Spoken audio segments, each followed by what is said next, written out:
Welcome to Out of the Stacks with Carla and Amanda, where we talk about books and the literary world. Then we'll visit the past with things from our childhood. There may be a rant or two, but we promise you laughs and a good time.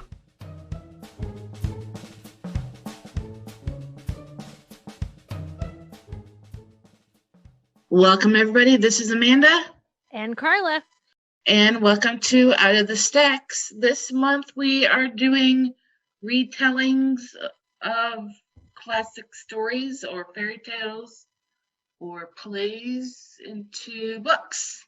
Yes. And this is an exciting one. I was excited when I was looking through my list, and I was pleasantly surprised what came up.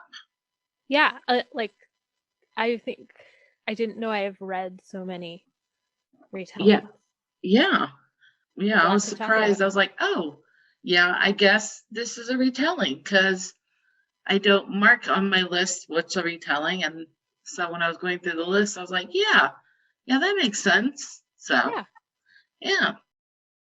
I'm going to start with our last month's, this month, February's, our book club, our YA book club book, Pride by E.B. Zoboi. Is that how you pronounce her name? I think so. E.B. Zoboi. Yeah. E.B. Zoboi. Okay, you had the flow better. Pride. It's a YA retelling of Pride and Prejudice. If you can't tell by the title of the book.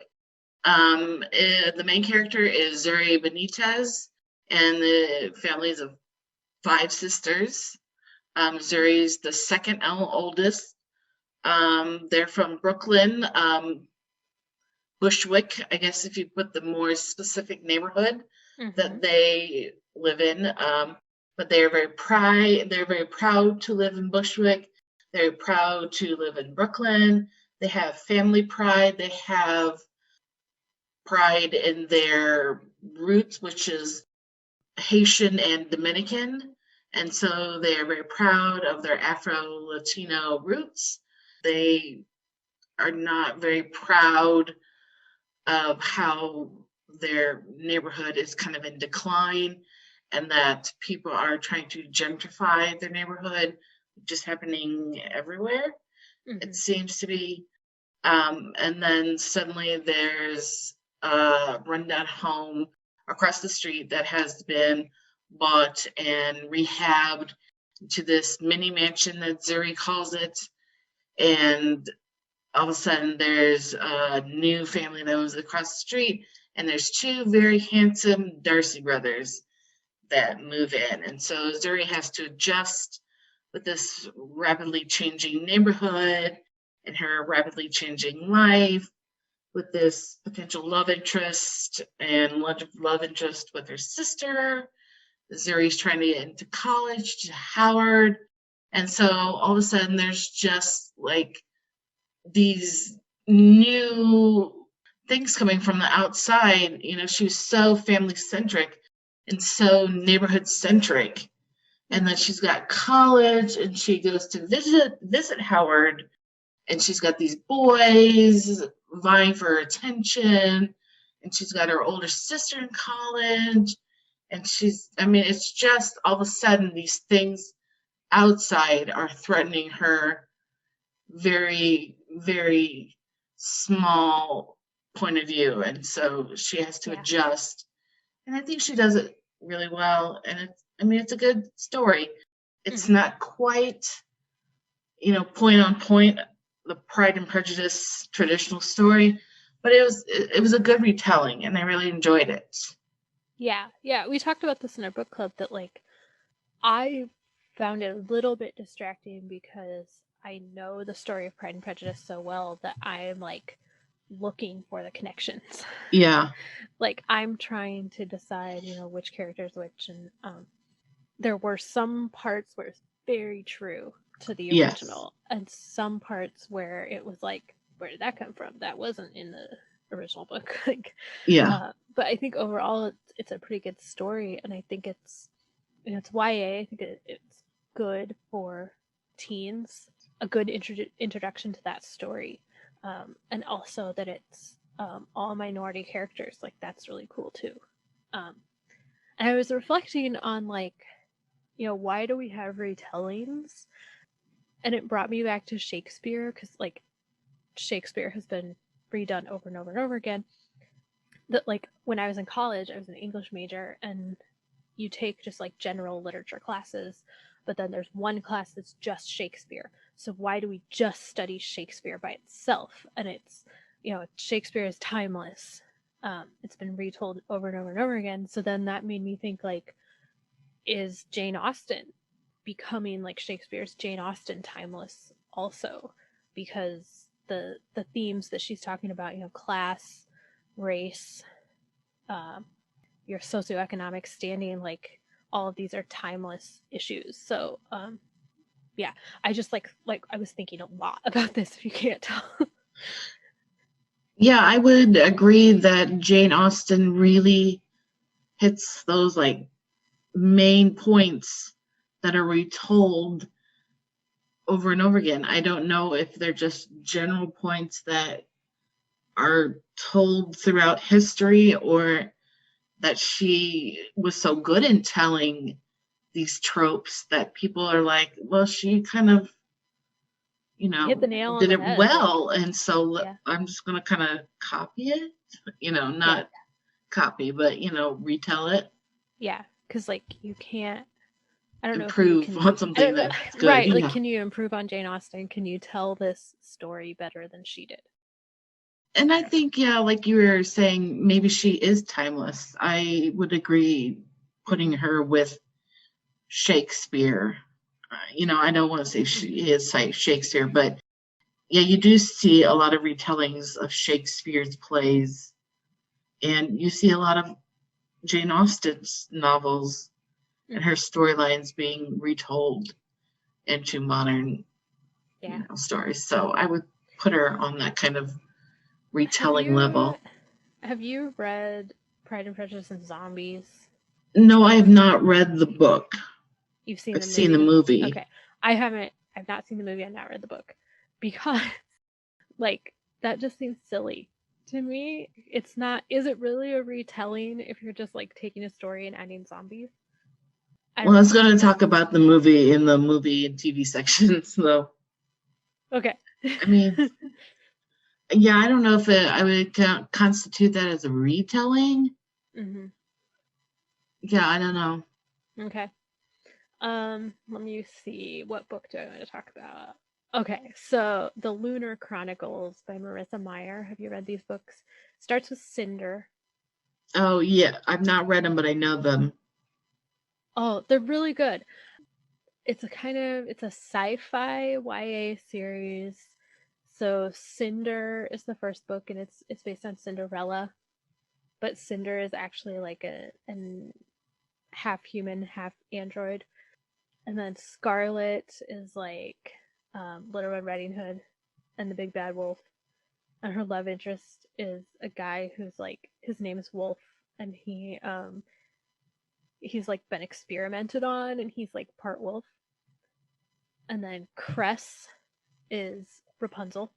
So it's like this epic, like, space drama, because they're in space. It's this epic space drama, but also kind of the United States, also, well, not the United States, the world, Earth. And it's really fun. I listened to these as audiobooks, all of them. And the audiobooks are really well done. There can be audiobook, like, the current audiobook I'm listening to, the narrator just, like, she talks too fast, and she doesn't use a lot of, like, inflection and emphasis and stuff, and so it's, like, really difficult to listen to. But these books, the Lunar Chronicles, the audiobooks are really, really good. They're just really fun.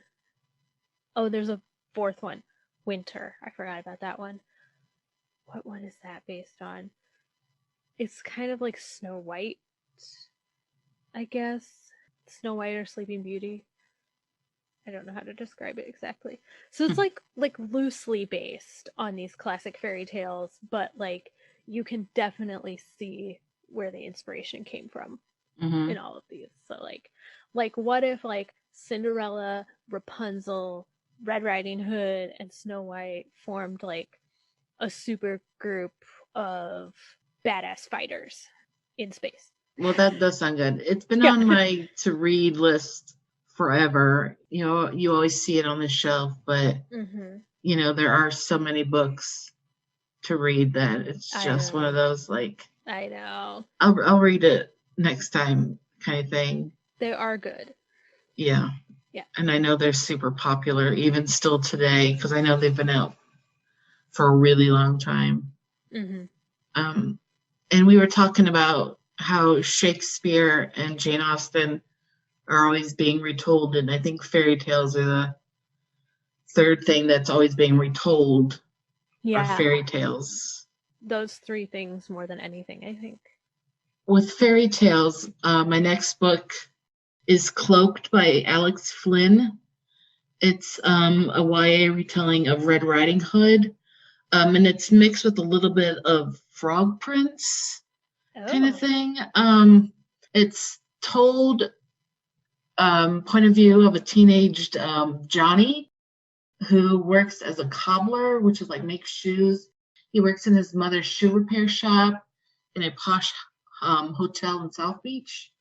He spends his days with his friend Meg, and in his own time, he designs shoes of his own, and he dreams of being rich, and he wants to be free of his families and of this poor life, in this repair shop. So while he's, working in his mom's repair shop and dreaming of designing these shoes, unexpectedly, this really rich, beautiful Princess Victoriana of Valoria comes into this Miami hotel for a royal visit.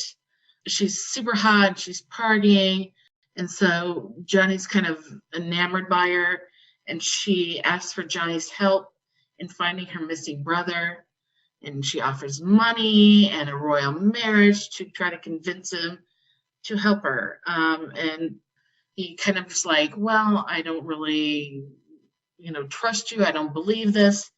And so she's trying to, with the royal offers of marriage and wealth, she's trying to convince him that she's honest, which is where the Frog Prince, her brother was, sorry, her brother had been turned into a frog. And so, he has to choose between this very hot, wealthy princess and his loyal friend Meg. And so the author really kind of uses these lesser known fairy tales to make this book fun, readable romance with these likable characters. And so it's Cloaked by Alex Flynn. And so there's that, fairy tale or fairy tales that she's combined to rewrite this novel.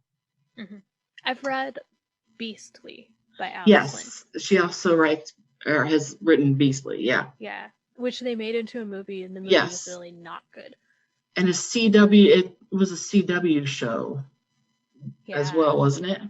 I don't know if that was based on the book or if it was just another, because it was like Beauty and the Beast.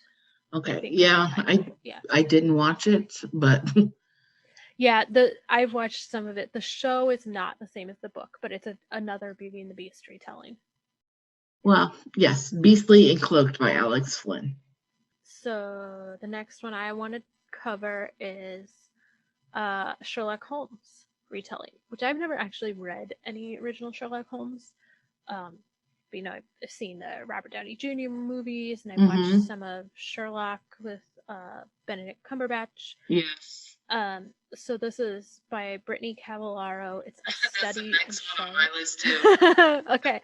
Well, I think we read this for book club. I don't know if you were in that book club. No. Yeah. So there's a whole series, the Charlotte Holmes series.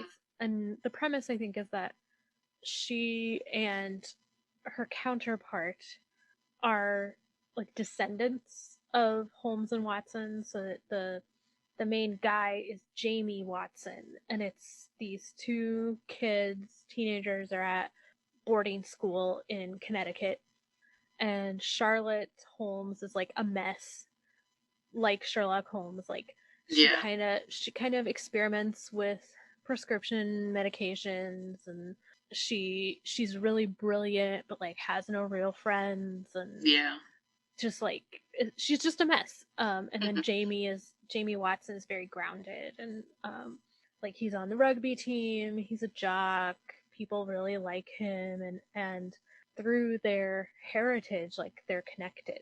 They have this connection, and he like sort of feels like an obligation to help her. He's drawn to her. And I've read or listened to the whole series, and like I really enjoy them. I don't know if the series is done now. The series takes you on kind of a wild ride. I haven't read the last one yet. I need to get on that. There are 4 of them total. I don't know if any more are coming.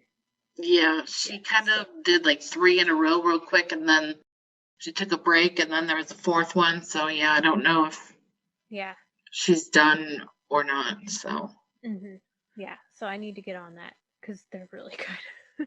Yeah, I really enjoyed them. They're the typical Sherlock and Holmes, but they're teens. What if Sherlock and Holmes were in love? Yeah, they flirt with love and dating. They break up, they get together, they break up. Moriarty is a former boyfriend of Charlotte. Yeah. And so he's not really a mortal enemy, but there's this, jealousy from Jamie, because Moriarty kind of pops in and out. There's travel. They go to London. They're in Boston, I think. New England somewhere. Connecticut. Yeah, I don't remember where New England, but like in one of the books, I want to say they go to like Prague or Berlin or something. Like like they're the Holmeses are rich, and the Watsons too, so they just go wherever they want. They just hop on a plane, do whatever they want. Yeah, so it's a fun series to read, and you have the traditional Sherlock and Holmes trope, but it's updated with being teens and YA. I think they also do a really good job. Like when you watch, like, say I haven't read Sherlock Holmes, but when you watch the movies or the series or whatever, it's like this big mystery, and then Sherlock figures it out, and you're like, I don't understand. How did he figure it out? And then he takes you through all the steps of how he figured it out, and that's kind of how these books go too. Like the mysteries are really good, and then when they figure out the answer, like that's done really well too. So yeah, they explain this step by step. Yeah, and I want to read more by this author. Yeah, I don't know if she has any other books. She does. Not really. It looks like she has a new series starting this year, but she has some standalones. Or like there's one, Hello Girls, it's on my to-read list, that she wrote with another author. So not a whole lot more, but a few more. Her new series is called Muse. I wonder if that's... Oh, yes. I do have that on my to-read list. Yes. It's Alternate History, American Monarchy. Yes. Yeah. Yes, I do have that on my to-read list. Interesting. So maybe she is done with the Charlotte Holmes I think she series. might be. Yeah. So I really need to read the last one. Yeah. Okay. Yeah. What's your next one? That was my next one. Okay. We've talked about it before. The Silence of the Girls by Pat Barker. Yes. That's the retelling of the Siege of Troy by the point of view of the women and the slaves of the Greek army. I mean, and Briseis and all those women. And oh yeah, you told me about that, and I read it, and it was like, it's good. It was so sad. Good. Oh gosh, it's so sad. So good. Sad and good. And then Achilles by, gosh, why can't I think of the name? Where is it? Yeah, I see the cover. Madeline Miller. Yeah. So, and she wrote Circe. Yes. Another really good one. And then there's, gosh, I'm trying to find the title. There's a new YA maybe coming out that's like the same story. I don't know what it is, but I remember coming across it. But there's a few retellings of the ancient Greek stories. Yeah. And so if you like that kind of thing, I just really love those. I don't know, I just love mythology. Like in 7th grade, we did this big mythology study, and I just loved it. There is one, I don't think this is the one I was thinking of. Lore, Lore, by Alexandra Bracken. So it's not. That's a new one of hers, isn't it? Yeah, it's this year. It's not specifically. It's not the Siege of Troy, but it's Greek mythology. It's like every 7 years, Greek gods are forced to walk the earth as mortals, hunted by the descendants of ancient bloodlines, all eager to kill a god and seize their divine power and immortality. So that sounds kind of cool. That sounds good. I think I have that on my to-read list too. All right. I'm going to throw out there Wicked. The Life and Times of the blah, that was terrible. The Life and Times of the Wicked Witch of the West. That's a lot of W's by Gregory Maguire. Mm-hmm. So published in 1995. I saw the musical first. I loved it. I think I've seen it like 5 times in 4 different cities. Peoria, Chicago, New York, and London. Yeah. I kind of like it a lot. So then I was like, well, I should read the book. And the book is so good. It's so much more than the musical. You know, the musical just kind of scratches the surface. But the book really dives into why is the Wicked Witch considered wicked? Like, what made her this way? It's much deeper, much more mature also. And then there are a couple of sequels which I've read, and it goes into like she has a child, so Son of a Witch is the second one. She has a child, and that's all about him, and like that's like really crazy too. And then there are 2 more that I have not read: A Lion Among Men and Out of Oz. But if you've seen the musical and you really liked it, or even if you haven't, like if you're just like a Wizard of Oz kind of person, I will warn you though, it's very mature. There are like, I think there's like sexual assault, and like there's a reason why she's wicked. Like her life is messed up, but it's so good, written so well. Wicked. See, I've not seen Wicked and read those books because I'm just not a Wizard of Oz fan. See, so. I'm not really either. So I'm not like a huge Wizard of Oz person. But this is so different. Like, it's not the Wizard of Oz. It makes fun of the Wizard of Oz. Like, there's a scene in the musical where Glinda is like, you hear her saying, yes, you just follow that road all the way. Yes, that same road. Just follow that road. Like, you stupid girl. Yes, there's literally a road right in front of you. You just follow it. And then like she then goes and is talking to Elphaba, the Wicked Witch, and she's like, oh my gosh, this whiny little girl. Like, so it kind of makes fun of the Wizard of Oz. Okay, I might be intrigued then. Yeah. I mean, the music is just so good. And I know some people are like, oh, Wicked, it's so commercialized. Like, it's not that great of a musical. I don't know. Something about it. I love it. Good to know. Yeah. Wicked, not the Wizard of Oz. Okay. Good. Well, I don't have any more books. Do you have any more? I mean, there are others I could talk about, but I think there are just a lot more than I realized. And most of them, just in general, like most of them are Jane Austen or fairy tales and mythology. One that I want to read, here I'll throw out a want to read. One of the other things I love besides Greek mythology is Tales of King Arthur and Camelot. Yes. Love them. So there's a book that's out now. It was published in 2019 called The Gwenevere Deception. Ooh.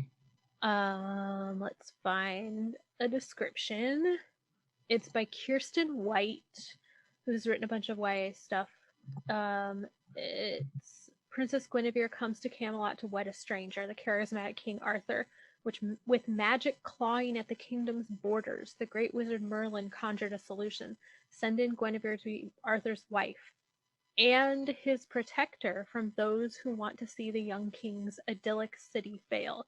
The catch: Guinevere's real name and her true identity is a secret. She is a changeling, a girl who has given up everything to protect Camelot. So here's my problem with Gwenevere. I have a love-hate relationship with Gwenevere because, like, I think she's really cool, but also, girl, don't be messing around with Lancelot. Yeah. like that's my problem. And maybe, like, Arthur was just, like, boring. I don't know. Because he is kind of boring in some ways. And, like, yeah, I would agree. He's, like, got that chosen one vibe, kind of like Harry Potter. Like, you know, Hermione was never attracted to Harry, despite some fan fiction that's weird. Yeah. Right, that's weird, right? Because Harry he's the chosen one. Like, he's like this, can't do any wrong. Although Arthur, like, you know, in some myths, Arthur, like, has a relationship with his half sister. Like, stuff gets weird. But there are so many different versions of that. So I like Gwenevere. I'm hoping this is, like, a better version of Gwenevere, because I think she can also be portrayed in lots of different ways. Like, you can have, like, the really strong, like, fierce Gwenevere, like, in that movie where Keira Knightley plays Gwenevere. Have you seen that one? That's such a good movie. It's like, who is it? Clive Owen is Arthur. Yeah, I do like that one. Yeah, that one's like a favorite more, like, ones, actually. That's, like, the more, like, believable history. Like, if you were actually to place Arthur and Guinevere in real life, because I don't think we know, like, was there a real Arthur and Guinevere? And all of a sudden this episode has become a deep dive into the mythology of Arthur, but that's okay. So, like, but if you were to place Arthur and Guinevere in reality, I think that movie does the best job of it, because it's Arthur is a Roman soldier who decides, like, wow, what they're doing here is, like, really bad, that Rome is trying to take over. And I think he actually was born in Britain in that movie. Yes. Now I want to watch it. I should do that. Yeah. So, like, he's born in Britain. He didn't come from Rome and try to oppress the people living there. But, like, it's kind of like he realizes, you know, this is really bad what we're doing to these people. And he's like, you know what? I am a Briton. I am going to defend my country, and turns against the Romans. And then Guinevere is, like, a native, like, what would you call it? Like a Celt or a Pict. A Pict. Yeah. So she's got, like, blue paint all over her. And she's a warrior. And there's, like, no Lancelot involved in this movie. Like, yeah, no sword in the stone. And yeah. That whole... Like, he's not, like, a chosen one by magic. He's just a good guy. I think Merlin is, like, a Pict kind of wizard, but there's not, like, magic. It's all based in reality. That's so good. I agree. So that's a favorite movie of mine, and yes. I think it's underrated. Oh yeah. And maybe, like, you have to be a certain type of person. Maybe you have to really love Arthur legends. Maybe you have to have a certain amount of, like, Scottish blood to appreciate that. Ancestry now says I'm 52% Scottish, so... Oh, well, that's nice. It's gotten more specific. It used to say I was more Irish than Scottish, and I was like, that can't be right. Yeah. Even though I know I'm pretty Irish, too, but... Yeah. Yeah. So, yes. And I want to go. You can visit, like, there's a place in England that's Arthur's Seat. It's like a hill or something.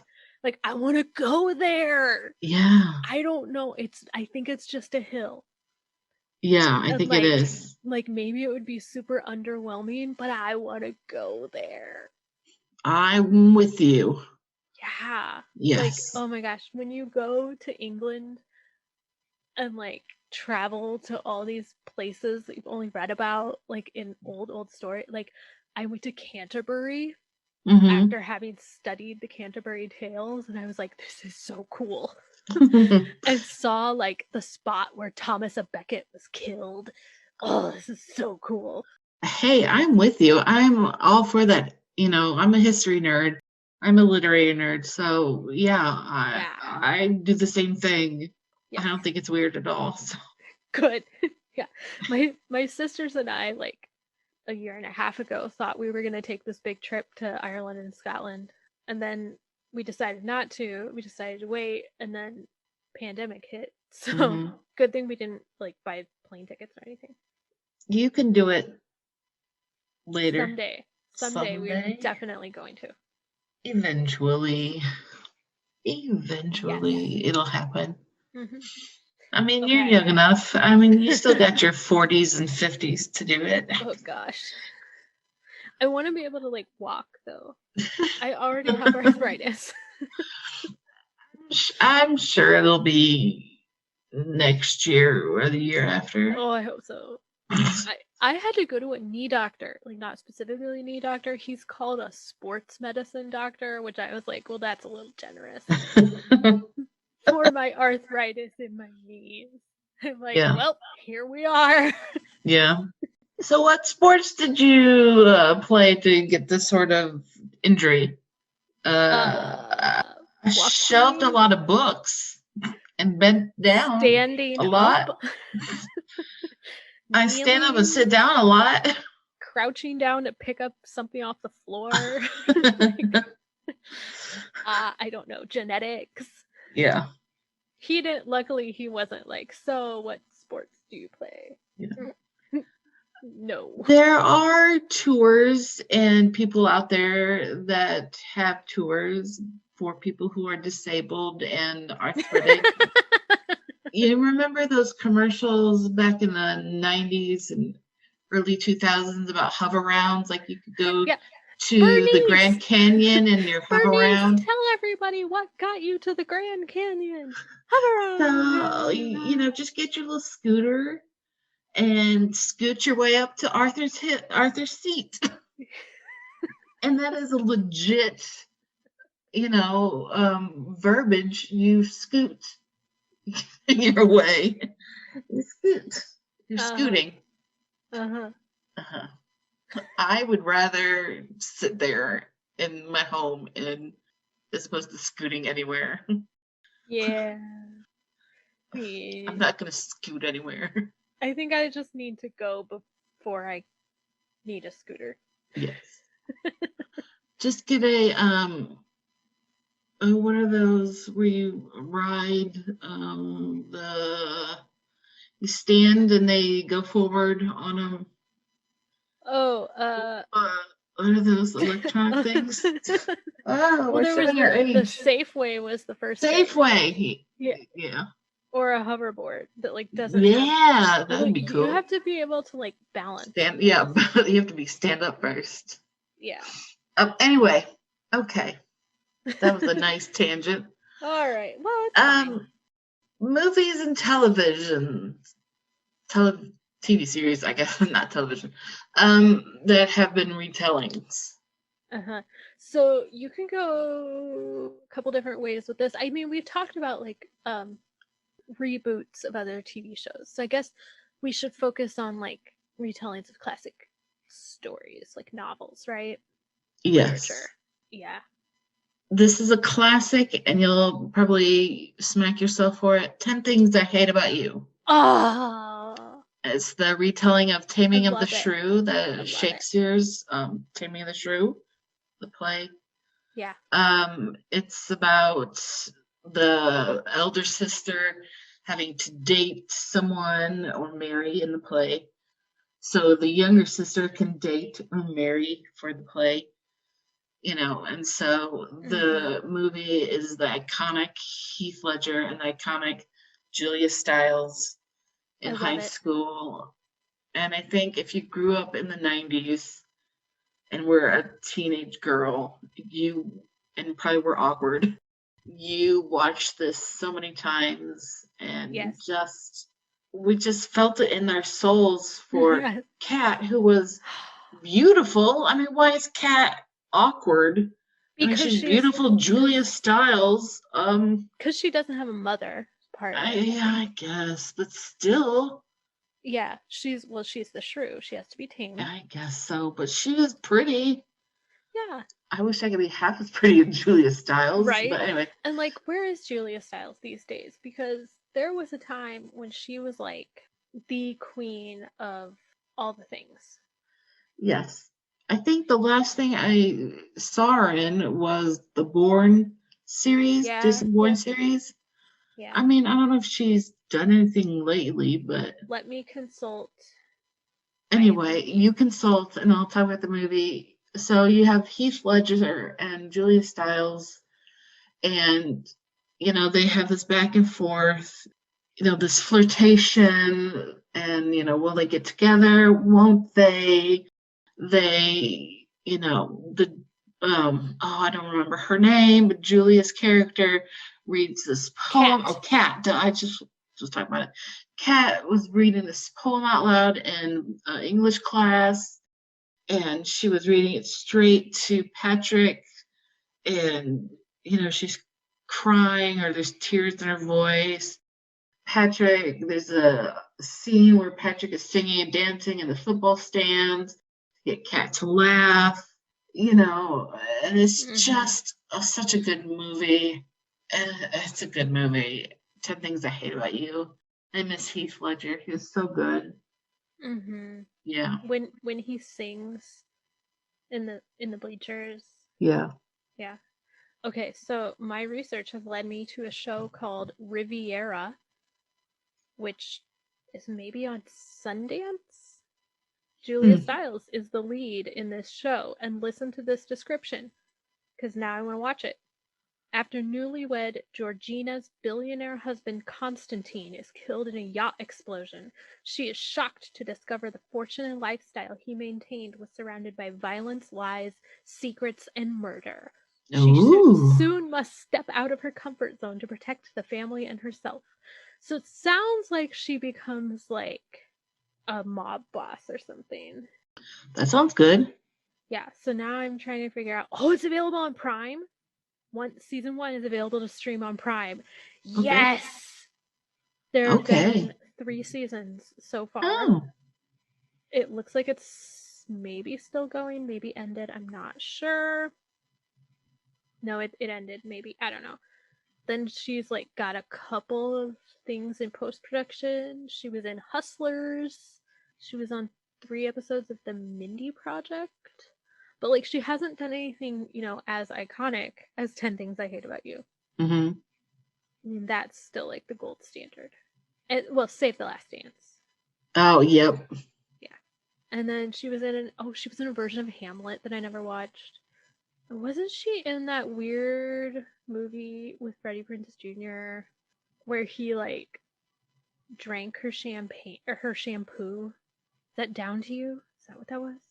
Yes, Down to You. Like Freddie Prinze Jr. is her boyfriend, and she like leaves, and he's so upset that she's left that he drinks her shampoo. And then he like is in the hospital like being questioned by a psychiatrist because he drank his girlfriend's shampoo, and was he trying to kill himself? And yeah, it's stupid. It's I would say so. Really dumb. Yeah. I don't recall watching that. Maybe once, but that was probably years ago. So, yeah. 10 Things I Hate About You. Oh, that's such a good movie. That's another one we need to watch. So, do retellings count if it's just like a TV series based on a book? Sure. Because Bosch, Harry Bosch. So I love that series. Yeah, I've never read the books. I do. Mm-hmm. Yeah, I've never read the books at all. I have not. They're by Michael Connelly. Yeah. Did The Lincoln Lawyer. But the series is so good. So it's Harry Bosch. He's a Los Angeles detective, older guy, kind of rough around the edges. He has a daughter. Kind of as TV detectives are usually turn out to be. He has like his own methods. They're sometimes questionable, but he always finds the answer. Like he's a really good detective. It's an Amazon Prime show. Titus Welliver plays Harry Bosch, and he I think other stuff I've seen him in, he was like a villain, but so good. So good. I would think that's one of the first shows I binged at the beginning of lockdown. I think season 6 was just filmed maybe in summer, and it's the last season. I'm so sad. Oh man. Because it's so good.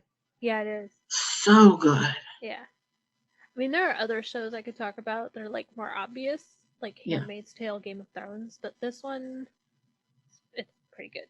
It is. If you like crime shows, crime drama, this is a really good one. Bosch on Amazon Prime. Oh, it's so good.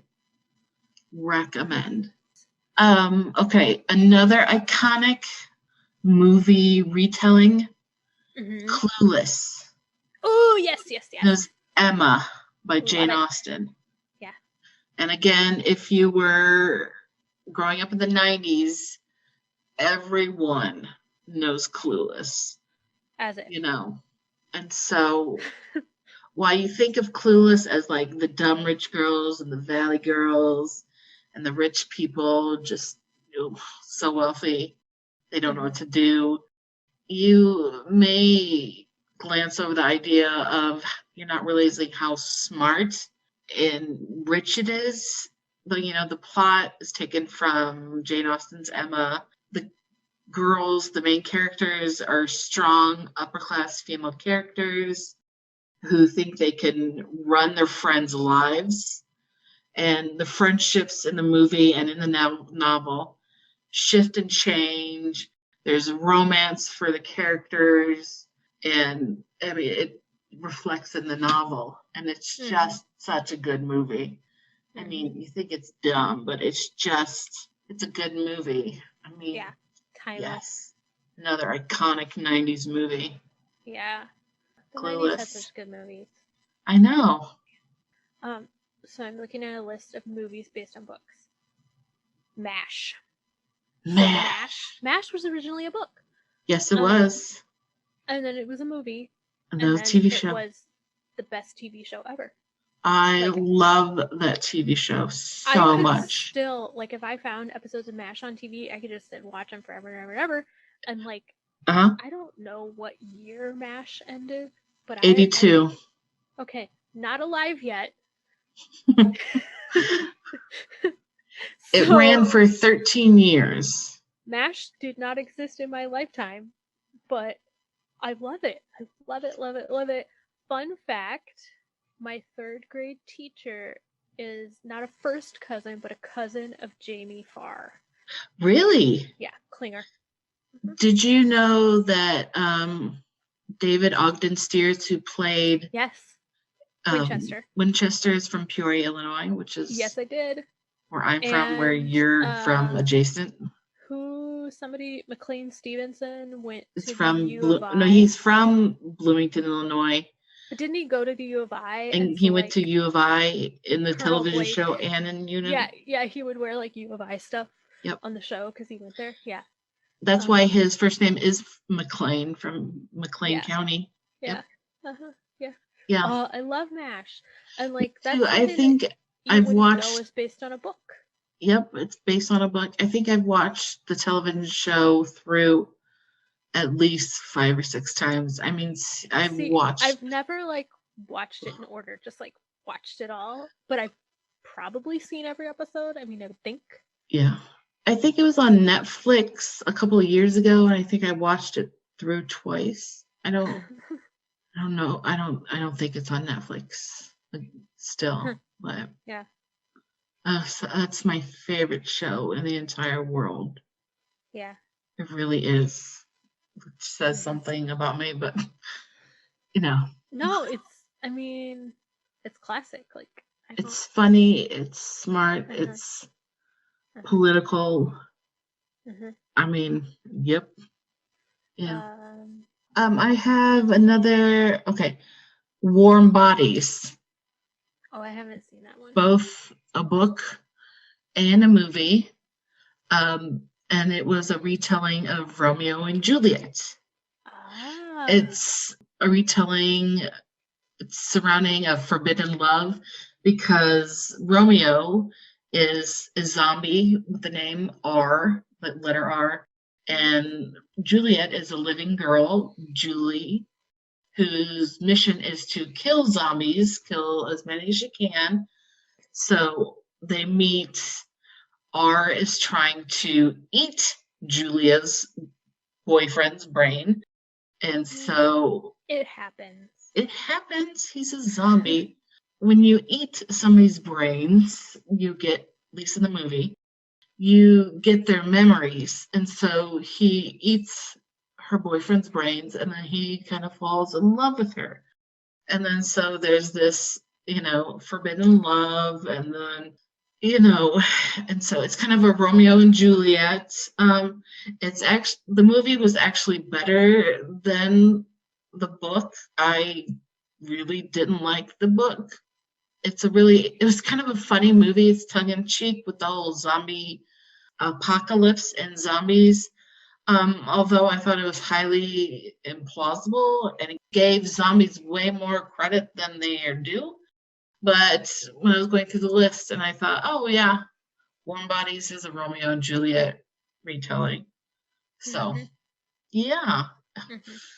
I want to throw one out there that is pretty obvious, but Little Women, and I'm talking specifically the 2019 Greta Gerwig movie, Little Women, that, yes, it was another remaking of Little Women, but it was so well done, and I think she changed some things to make Jo, through the whole story, Jo is like, I don't want to get married, I don't want to be tied down to a man. I don't need a man. I can make it on my own out in the world. And then in the book and in other adaptations, like, well, she just ends up with a man in the end. And then the Greta Gerwig version, she does. However, she does it on her own terms. I don't think there's any like real confirmation that she's married, but she's like, okay, I can have the company and the love of a man, but I don't have to give up my life. And I think also in other versions, I've been like super mad at Amy for stealing Laurie away from her, because like, well, Jo has to end up with Laurie. And I think in the new version, you see that no, there's no way Jo and Laurie could end up together. They're too much alike. He's really better with Amy. Like, this is good. And there's so many little details in that movie too, that like throughout the movie, Jo and Laurie share clothing. You'll see Laurie wearing one of Jo's vests, or Jo wearing Laurie's shirt or something. Like, you see how close they were, what that connection was. And I think it's just really beautifully done. It's like a straight adaptation of the book, but with little details that change certain things. Yeah. Have you seen it? I haven't seen that one yet, but yeah, you got to see it. I do need to see it. I was trying to figure out where can I see it at. I think it's on Stars right now, but yeah, so I don't know if it's streaming anywhere. Might have to get it from my local library. You might. Let's see where it's streaming. It's not streaming. Yeah, it's streaming on Stars right now. That's where it's streaming. I don't have Stars. Or DirecTV. I will have to get it from my local library. You will. Yeah. I will. I wish I knew somebody who worked there. No. I can do it myself because I have a very helpful website that I can put it on hold for myself. Okay, my next one, not really a retelling, but it's Shawshank Redemption. Stephen King wrote a book of novellas called Different Seasons. The novella is Rita Hayworth in the Shawshank Redemption, which is in that Different Seasons book. Stephen King didn't think the story could be a feature-length film, but the writer Frank Darabont expanded the plot and some of the characters, and so he made it into a feature-length film. I would eat my hat and your hat if anybody didn't know what this movie was. But it's the story of two imprisoned men who bond over a number of years in prison, and they find solace and eventually redemption through acts of common decency. It's the story of incredible resilience and faith in oneself to get to the end. Shawshank Redemption, I think, is on a lot of people's top 5 list of favorite or best movies. I mean, it's such a good movie with Tim Robbins, and Morgan Freeman. Yeah, I mean, you couldn't imagine it being a novella, but I have a confession. You've not seen it? I don't think I have. What? That's like one of those movies that, like, I don't think I've seen it. I don't know. My mom just, like, discovered it a few years ago and bought the DVD, and she's like, "This is the best movie ever." Well, then you need to borrow it from your mom and watch maybe it. I have seen it. I don't know. You've probably seen a bunch of clips and pictures and memes. It's like one of those movies that you hear about so much that you think. Well, you need to watch it once, because it is very deeply emotional and personal, even if you've never been to prison, because you feel Andy, which is the main character, Tim Robbins' character. Mm-hmm. You feel his sadness and loss of faith in humanity because he's wrongly imprisoned, and he has to struggle through living, I don't know, 20 years, almost 20 years, until he escapes from prison. And it's sad, but beautiful movie. And so I really recommend it, Carla. Okay. Your life will be better if you watch it. Oh, okay. If you watch it, I will watch Little Women. Yeah, I was just gonna check and see if I can stream Shawshank somewhere. There's this great app called Just Watch that tells you where you can stream stuff. Yes. Not available on streaming services. What? That should be available everywhere. Like, even on YouTube, we could watch it. That's been out. Probably is on YouTube. Probably somebody put it on YouTube. It's been out forever. Yeah. I don't have any other movies to... I mean, I have Pride, Prejudice, and Zombies, but okay, we talked about that at the beginning. Like, I don't know if that's a retelling, because it's literally the story of Pride and Prejudice, but they include zombies. The 5 girls, it's the same story. The 5 sisters are growing up in, England. They have to find husbands and the whole thing. But they also have to protect themselves from this growing population of zombies. I mean, it's a fun adaptation, because I remember this one scene. They're at a ball. They're dressed in their gowns and their finery, and they have fans. I remember because they have fans. In this one scene, they have to fight off zombies with these fans, and so it's really fun. It's a fun zombie killing movie with these 5 badass women who have to maintain decorum, find husbands, but just fight zombies. Yeah, it may be silly, but nobody's saying we have to take it seriously. I mean, zombies so far in 2021 aren't a real thing. So far. And so, I mean, it's fun, and it's got some really beautiful, cinematography and costuming and fun fight scenes. So, yeah, it's silly, but it's fun. Like we said, I don't know if it's a retelling because it's the same story. You just throw in zombies. It's based on a movie.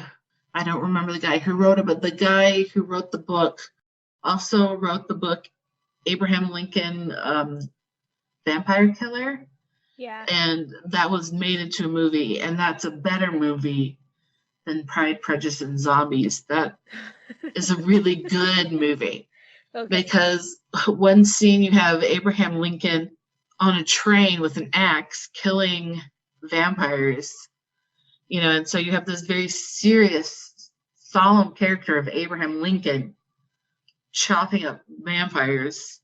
That's a good one too. That's not a retelling because there's not a story of Abraham Lincoln, but yeah. Okay. Hey, they're fun and action-packed. Oh, hush. There might be a time when I'm in the mood for that. They're fine. Okay. If you need escape from the modern day apocalypse of coronavirus, turn to the historical apocalypse of zombies and vampires. Excellent. Yep. All right. So that's my list of movie retellings. Okay. Do you have any rants about the world or libraries or? I don't think I do. The only rant I have is February 20th and the first, I'd say 17 days of February, we had weather temperatures below 20 degrees. Yeah. And so it was super cold. I would like it to stop snowing for a while. Yeah. Every time you'd look out the window, it was snowing. Yeah. Yeah. And So I was like, I would like it to stop snowing for a while. I'm running out of places to put snow, like when I clear off my driveway. So yeah, if it could just settle down for a little bit. Yeah. That'd be great. Yeah. Either be snow or cold. Don't do both. That's inconsiderate. Yeah. It's inconsiderate. I feel bad for Texas. Yeah. Finally, it's gotten warmer as in like 24, 25. Wednesday, we're going to be hitting 40 degrees. What? Which is going to melt the mountains of snow. And so we'll have a flood. Be living in brown sludge. Yeah. We need to start building an ark today because it's going to be a flood. My phone says it's 32 outside right now. Woo! Shorts! Yeah. Yeah, for real though. Like yesterday, I was like, it's so warm outside. And it's like 24. Yeah, I was running errands and I had my winter coat on, which is not a big parka or anything, but I was like, whew, I need to take off my coat. It's hot out here. Next Saturday. And I was like, no, keep your coat on. The high is 39 next Saturday, and it says it's going to rain. Yep. Wow. It's like for the foreseeable future, above freezing, like upper 30s. Yeah. I mean, we have like 2+ weeks of 20 degrees or below, and it was cold. Frigid. I mean, it was nasty. And so, I mean, that's not really a rant, but I was just like, oh, this weather. I'm so tired of it. I mean, and I didn't go anywhere, but who wants to go anywhere? But you have COVID, so who's going to go anywhere? Go somewhere, yeah. And that's also part of, I think, lockdown fatigue. Yeah. Cabin fever. I'm just like itching to go somewhere, but it's too cold to go somewhere, but you can't go anywhere because of COVID. My mom has had her second shot. So had her COVID vaccine done. My dad and his wife have had both their shots. Apparently library workers are in like the next round. Apparently. That's good. Yeah. I'm ready. Give it to me. Everyone in my family, my mom, my sisters, my dad have all had their first one. That's good. And my aunt just got her second one a couple days ago. So that's good. Yes. And I should be in the second or the next level, next group. Like if library workers weren't in the next round, I should be anyway. Like it helps to have like pre-existing conditions. Yep. Also, I've heard that obesity is one of the next comorbidities to get in line, and like I'm like, well, what's the cutoff? Because I might qualify. I have several comorbidities, like the huge ones. I took several of the health issue boxes, and so I'm like, let's put me like way up on the line. I was like, I'm ready. Yeah, here's my arm. I know. Did you hear about the 2 women in Florida who were dressing up as old women? No. And they got arrested. They got their first shot dressed as old women, and then they got caught trying to get their second shot dressed as the Wow. same. Yeah. Wow. So, like, who didn't, like, what nurse rolled up their sleeve and was like, this looks like really young skin. Yeah, on this what really do you do? Yeah. Yeah. Well, but I've heard from people who have gotten theirs, like my aunt was like, I didn't have to show my ID, I didn't have to show any, like, just give them your name. So, like, can I go in and say I'm 65? Yeah, I mean, I don't know. Probably not. Yeah. Probably not. Who knows? I'm just still patiently waiting, but it is getting to the point where I'm getting less patient. Yeah. And I can't imagine people who haven't been understanding and patient like us. Mm-hmm. Yeah. I But mean, also the people who could get it now who don't intend to get it. I don't know their reasons, but it's such a healthy vaccine. Like, it's not, it's literally like they figured out that there was this protein in the virus that would, like, cut a hole through and get the virus into your cells. And so what they've done is they've just introduced that protein, which doesn't have any part of the virus. And so they've taught your immune system to reject that protein. That's all it is. There are no stem cells, nothing to do with dead babies.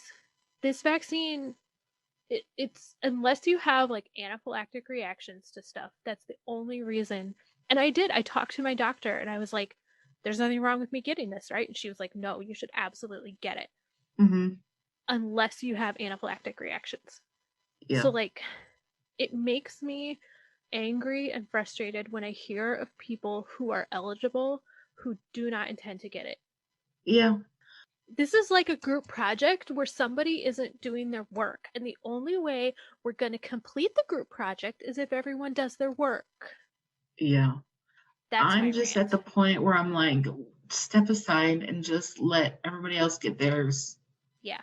You know, it's at the point where you're shouting at a wall. Like, what does it take for people to realize?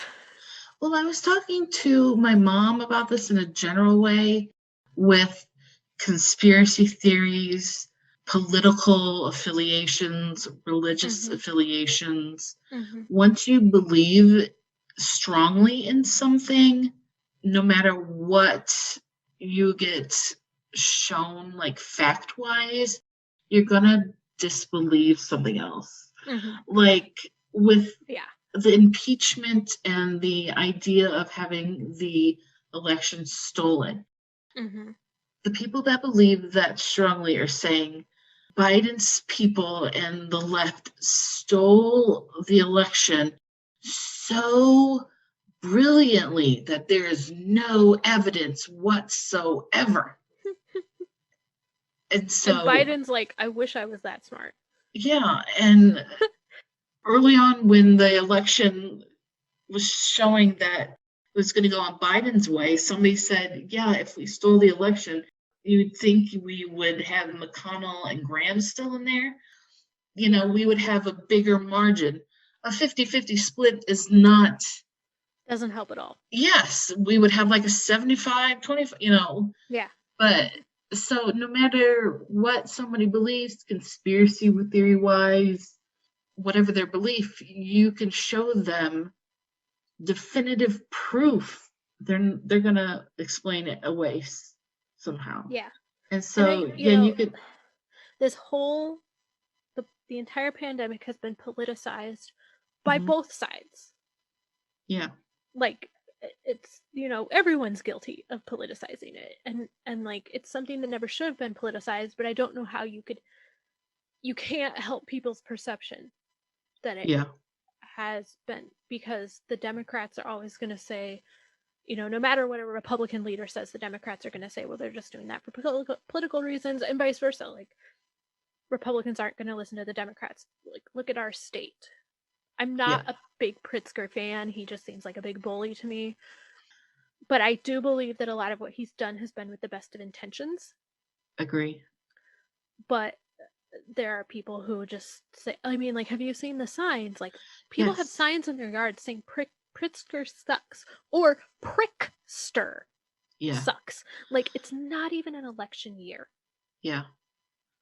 Yeah. And it just makes you look like trash when you have something like that in your yard. Yeah. Yeah. So with the vaccine and people saying, I'm not going to get the vaccine, you can show them with mounds of evidence it's going to be safe, or this doesn't happen, or this is not part of it, and they won't. They're not going to believe it. And so like I said, no matter what somebody believes, they're going to be able to explain it away. Yeah So just step aside and let me and Carla have our vaccines, so we can go watch a movie and we can go outside. I just want to go to a movie theater. Like, that. You remember movie theaters? I don't remember. I mean, I've seen them from the outside as I drive by. There's that line from Lord of the Rings, The Return of the King. It's like, I can't recall the feel of sunshine or the smell of grass, or I know. Yeah. Yeah. That's what I feel like. I feel the same way. I mean, we couldn't go out during the summer last summer, but I feel like we didn't, because at least us hardcore people, because you weren't supposed to. Yeah, you could exercise, but I don't feel like I want to go like to the festival, not festivals, the like festivals we have. Like Aaronfish and like Oktoberfest. I didn't go to that, but those kind of big things at the riverfront. I want to go to those big crowded open air summery things. And we didn't have those, and B, even small gatherings. I was like, well, that's more than 10 people, and I'm nervous. I don't want to do that. I could go to my backyard, but that's, to me, that doesn't feel like going anywhere. And just, it felt illegal and weird. And I think it's going to be strange when it's all said and done to get over that phobia. I think a lot of us have not developed. It feels like claustrophobic. There you go. Sorry. But I don't know. It's weird. It's a weird feeling. Anyway, that was a cheery note. Didn't mean to, I don't know. It's I think it's getting to everyone, so I really think it is. Yeah. All right. Yeah. Well, we'll hope for better things in a month. Yeah. I think we said that same thing last month. But that's all we can do right now. Yeah, we'll push it back to March. March. Okay. Well, hopefully we'll have a vaccine in our arm end of March. I hope so. I hope so. I hope to see your face soon, Carla. I know, in person, yeah. Anyway, thanks everybody for sticking into this podcast. Yeah. All right, bye. Bye. Thank you for listening to our random thoughts and musings. Join us next time for more unpredictable conversations.